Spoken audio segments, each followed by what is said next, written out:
soy Ramón Flores. Hoy hablaremos sobre estenosis aórtica, pero antes hablaremos sobre válvulas cardíacas, que están formadas por membranas finas resistentes que tienen por finalidad permitir el ingreso de la sangre a las cámaras cardíacas y permitir la salida de la sangre también de las cámaras cardíacas. Las que permiten el ingreso de la sangre a los ventrículos son las válvulas auriculoventriculares, tanto la mitral como la tricúspide, y las que permiten la salida de la sangre de los ventrículos son las válvulas sigmoideas, aórticas y pulmonares.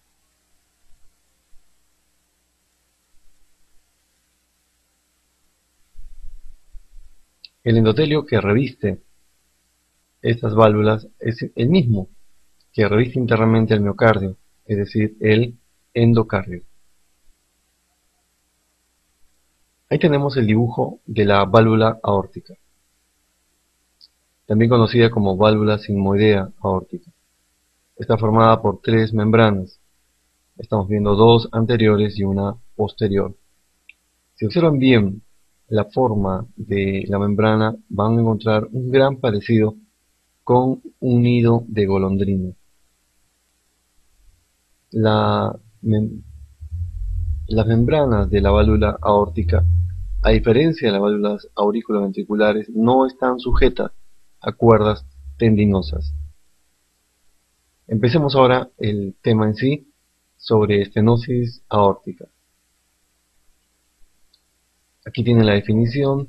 Es la enfermedad de la válvula que va a afectar, en este caso, la válvula aórtica, produciendo una obstrucción progresiva de la salida del ventrículo izquierdo.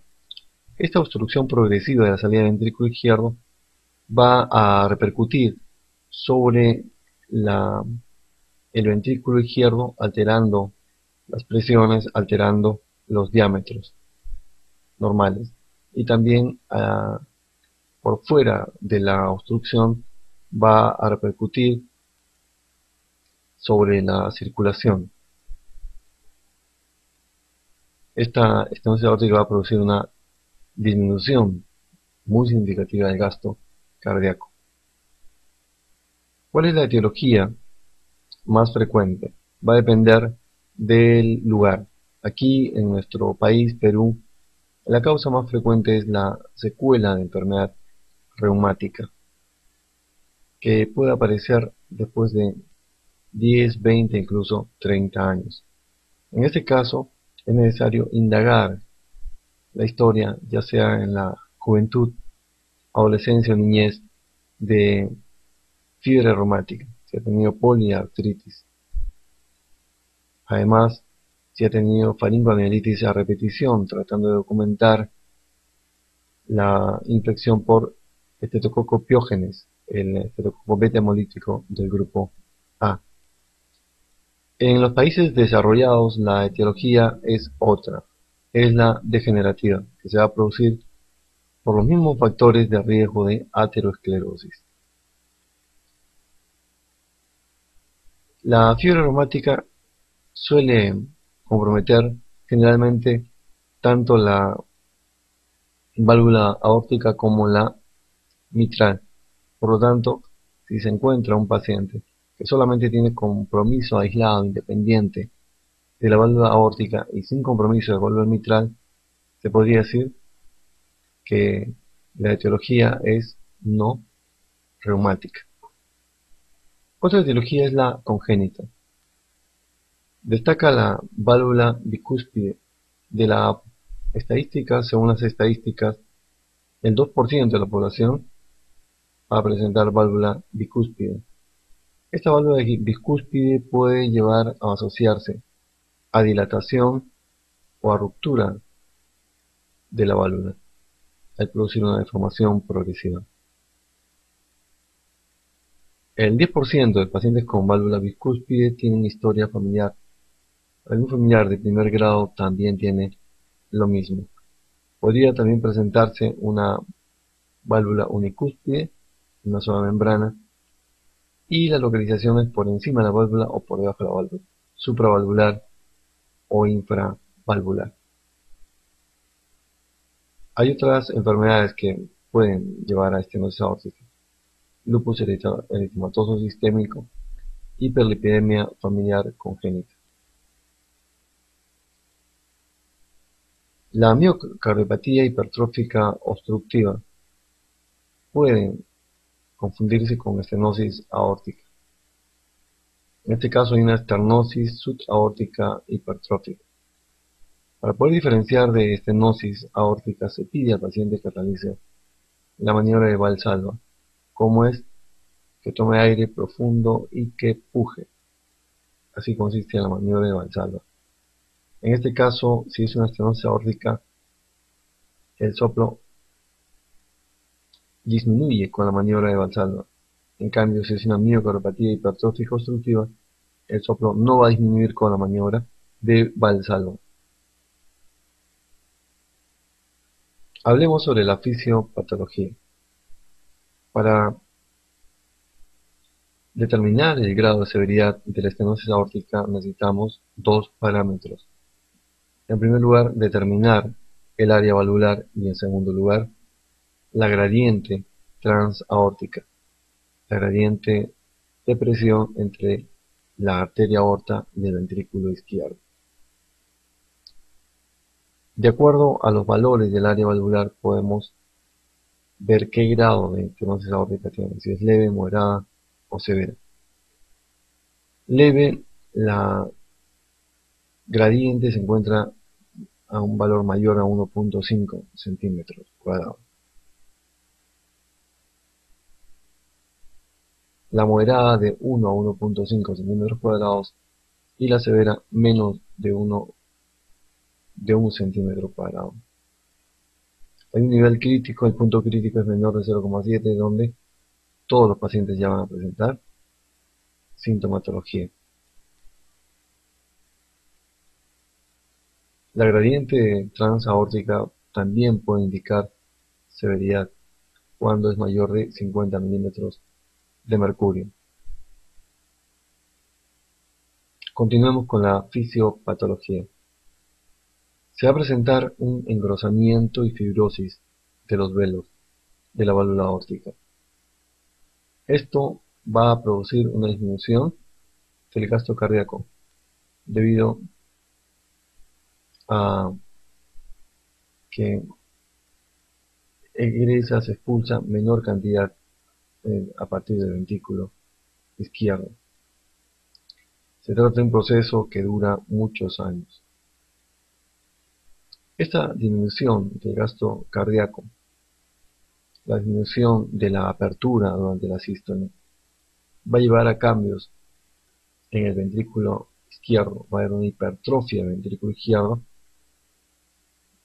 con un incremento de la resistencia a su vaciamiento. Esto es un factor de la poscarga, la cual estaría incrementado. La hipertrofia concéntrica finalmente va a tratar de normalizar, de incrementar ese gasto cardíaco que está bajo.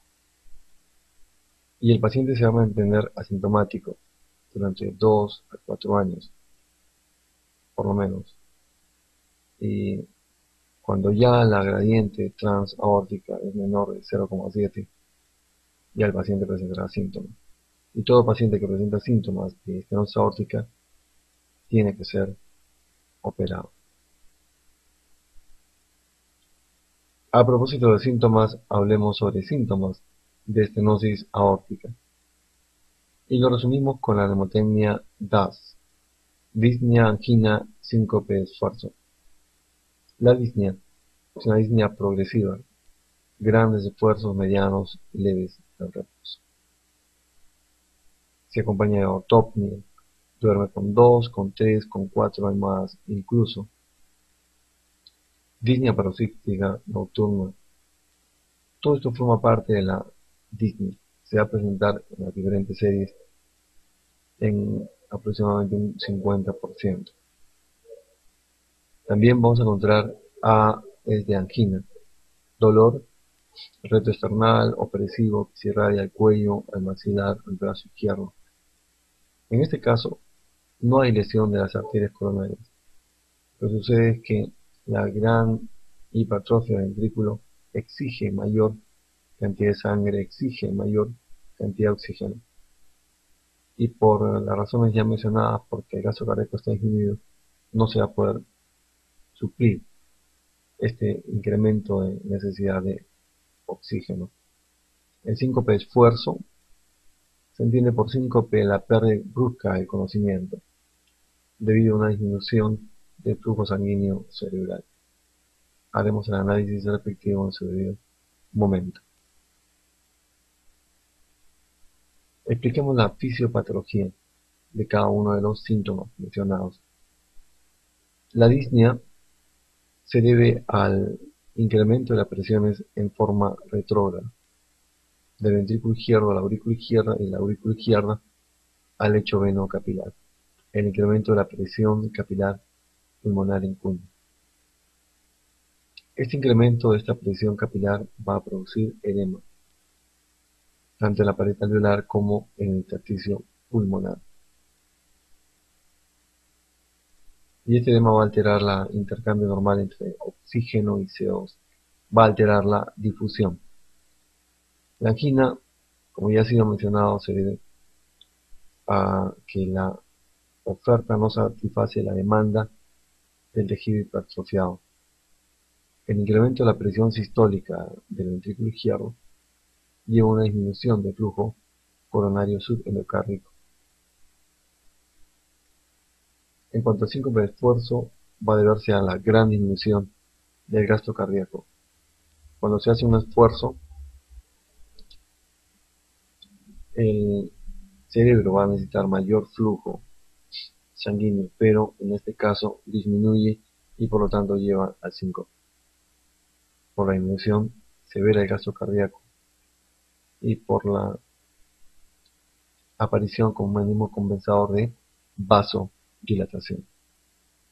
No hay que olvidarse que estenosis aórtica es la lesión valvular cardíaca que con más frecuencia se asocia a muerte súbita, que pertenece al síndrome coronario agudo.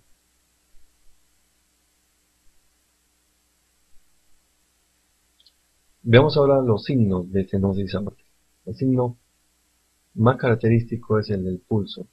Se trata en este caso de un pulso de doble onda. Las dos ondas son sistólicas. Es un pulso de doble onda, dos ondas sistólicas y una de ascenso lento. Se conoce como el pulso parvus porque es pequeño y tardo por el retraso del ascenso de la onda sistólica.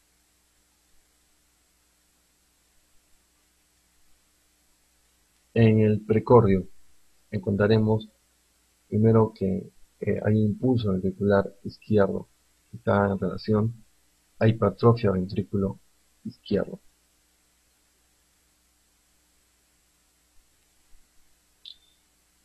Después tenemos la presencia del soplo. ¿Cómo es el soplo de estenosis aórtica? Es un soplo sistólico. Es un soplo mesosistólico, agudo y eyectivo. Esa es la palabra clave que va a encontrar en los exámenes donde están preguntando sobre estenosis aórtica. La palabra clave es que el soplo es mesosistólico y eyectivo. Además, en cuanto a los ruidos cardíacos, va a haber una disminución del segundo ruido cardíaco y la presencia del cuarto ruido dentro de los grupos del grupo de los ruidos agregados diastólicos. El cuarto ruido se va a originar por el incremento de la contracción auricular y en este caso se explica porque la gran cantidad de sangre en el ventrículo izquierdo, de la sangre que está regurgitando y la sangre que pasa del aurículo izquierdo al ventrículo izquierdo, van a originar una resistencia al pasaje de sangre de la aurícula izquierda al ventrículo izquierdo. Eso hace que la aurícula se contraiga con más fuerza y que se produzca lo mencionado. El cuarto ruido. Y luego, para diferenciar de la miocardopatía hipertrófica obstructiva, utilizamos la maniobra de Valsalva. El soplo solamente va a disminuir en estenosis aórtica. Además del soplo mesosistólico electivo, de la disminución del segundo ruido, hay un clic de apertura al inicio del soplo. Ya tenemos el diagnóstico clínico de estenosis aórtica. Lo que tenemos que hacer ahora es pedir un electrocardiograma para documentar lo que es hipertrofia del ventrículo izquierdo y sobrecarga tanto sistólica como diastólica. Está en su pantalla el índice de Sokolov, es la onda R en V5-V6 más la onda S en V1 mayor de 35 milímetros.